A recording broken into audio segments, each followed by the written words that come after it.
Saya baru saja menonton video-video yang di-launching atau, dibuat oleh Bang Rismon ya, terkait dengan masih masalah seputar, tuduhan palsunya ijazah Pak Jokowi.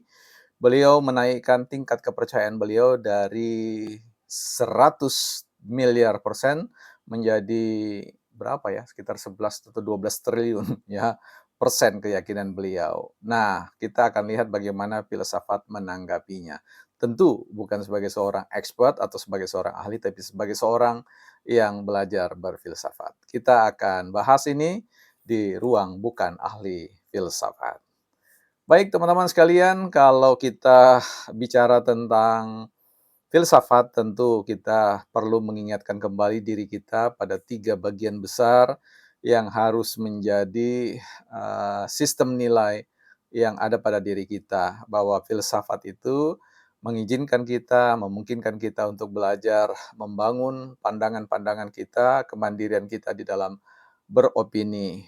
Begitu juga bahwa dalam kita berfilsafat, kita belajar untuk menghargai pikiran-pikiran orang lain, dan di situ juga kemudian kita menyadari bahwa kita bisa keliru tentang simpulan-simpulan kita, karena itu kita perlu belajar melakukan apa yang disebut dengan otokritik, ya.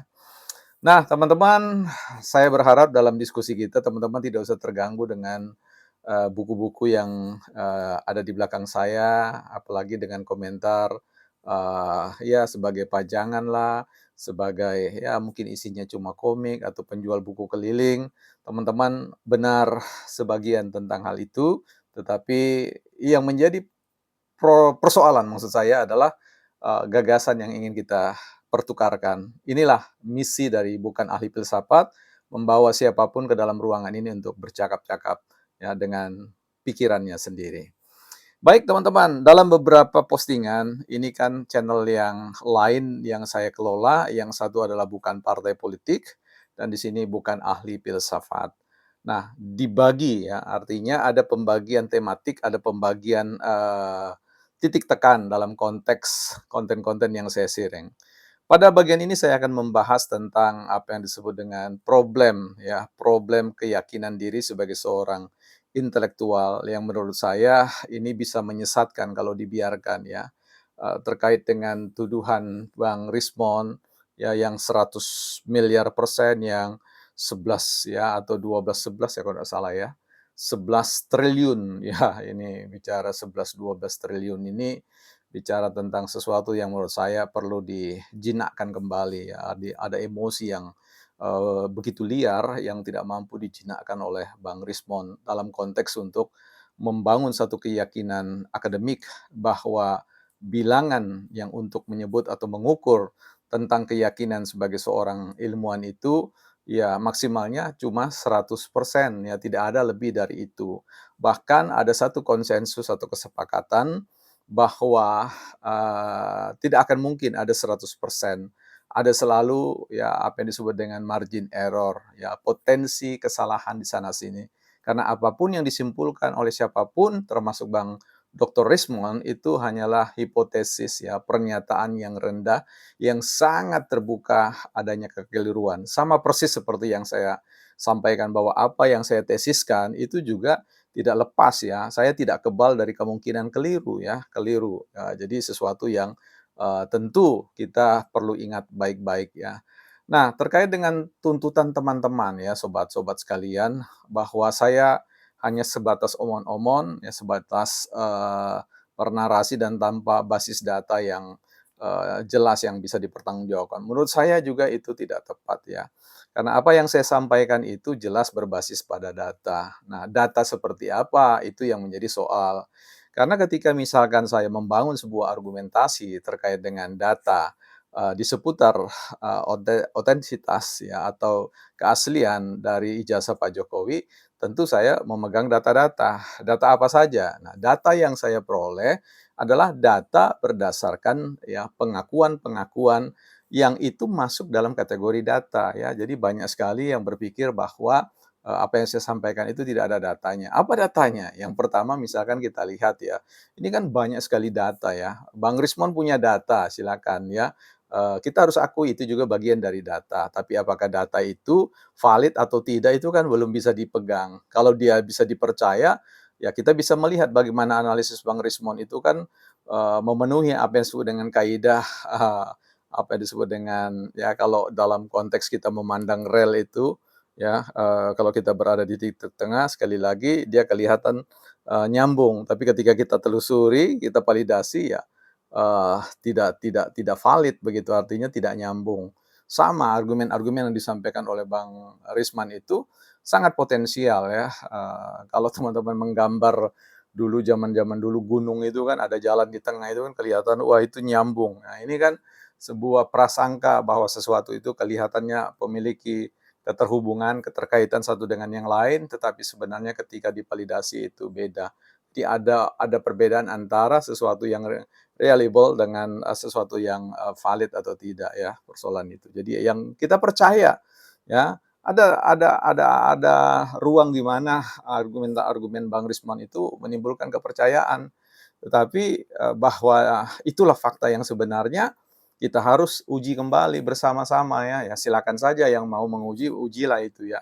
Nah, apa yang saya pakai data untuk meyakini bahwa Pak Jokowi memang, punya data ijazah yang asli ya. Persoalan beliau mau tunjukkan atau tidak, ya itu kan yang punya ijazah ya, ini yang jadi soal. Saya nggak pernah lihat, ya baik data, yang fotokopi atau yang asli, sama sekali saya nggak punya. Tetapi data yang saya pakai kan adalah, pertama misalkan kita berbicara tentang penerbit ijazah, itu kan sudah jelas ya, UGM menyampaikan bahwa tidak ragu bahwa itu adalah asli, itu satu data. Yang kedua, kalau kita bicara tentang datanya Bang Rismon, ya, kita mau bicara saja bahwa argumentasi yang disampaikan oleh Bang Rismon itu kan argumentasi yang bisa direspon dengan perspektif yang lain tentang penggunaan, Times New Roman ya, terkait dengan, bagaimana Bang Risman menggugat celah ya hadirnya, font tersebut yang baru diluncurkan pada era sekitar 90-an ya, ditanam pada sistem operasi Windows 3.1 yang, kita bantahkan dengan data bahwa barang itu sangat sudah populer ya dalam tahun 80-an untuk produksi percetakan sistem offset ya. Yang, teman saya bertanya, bagaimana kemudian itu bisa dibuat di percetakan kalau tidak melalui suatu mekanisme komputer. Ya itu silakan saja dilihat dalam tahap teknologi di mana percetakan, koran di London ya dan kemudian terus-menerus ya berevolusi.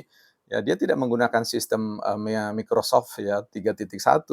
Ya, silakan saja di-riset ya barang-barang itu. Bagaimana teknologi memindahkan dari desain font ke percetakan dan seterusnya ya. Itu saya kira orang-orang percetakan bisa mengerti tentang hal itu. Data yang kita pakai berikutnya itu adalah data misalkan pengakuan dari, ya ini Kagama ya, Kagama Kehutanan itu. Ya, Kagama Kehutanan itu mau mengatakan bahwa asli Jokowi ya punya punya ijazah itu asli, artinya beliau, mendapatkannya dengan cara yang sah melalui sebuah proses yang sangat panjang bersama-sama, sehingga tidak ada seorang pun, dari alumni Kagama ya yang menyampaikan itu palsu kecuali Bang Rismon ya.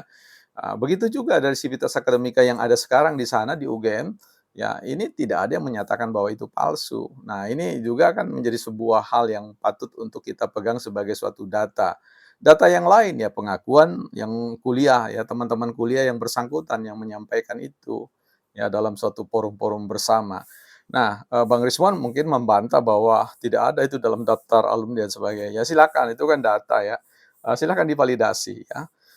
Tentu publik, kita sajikan saja data-data yang hanya saja persoalannya, ya saya kira Bang Rismon perlu menurunkan ya kadar tingkat kepercayaan diri yang menurut saya sudah melampaui batas-batas yang rasional ya. Karena menurut saya ini ada efek pembelajaran akademik, efek pembelajaran, saintifik yang harus diperhatikan oleh Bang, Rismon sebagai seorang bergelar doktor ya, artinya perlu, menahan diri, ya menekan Ini bukan persoalan kita menghalangi Bang Rismon untuk mau menguji apakah itu benar atau tidak ya soal ijazah, silakan saja terbuka, tapi lakukanlah dengan satu prinsip-prinsip kaidah keilmiahan. Kalau ada orang meragukan apa yang saya sampaikan sebagai data, maka ya kita hanya berbeda satu prinsip ya, prinsip konsensus keilmiahan terkait dengan apa sih sebenarnya data. Data itu jelas ya, siapapun ya, kalau kita bicara tentang UGM, Kagama, teman-teman kuliah, itu data semua, itu data-data dari informan kunci ya, orang-orang yang betul-betul bersentuhan dengan barang ini. Jadi menurut saya punya keyakinan intelektual masih sangat meyakini bahwa ya, mendekati 100% ya untuk mengatakan 0,1% ya ada problem-problem lain yang mungkin ini. Tapi kalau kita istilahkan ya 100% saja ya. Nah, ini yang menjadi satu soal, nggak usah harus, 1.000 miliar dan seterusnya ya. Itu yang jadi persoalan yang menurut saya menimbulkan masalah yang baru, bukan ahli filsafat.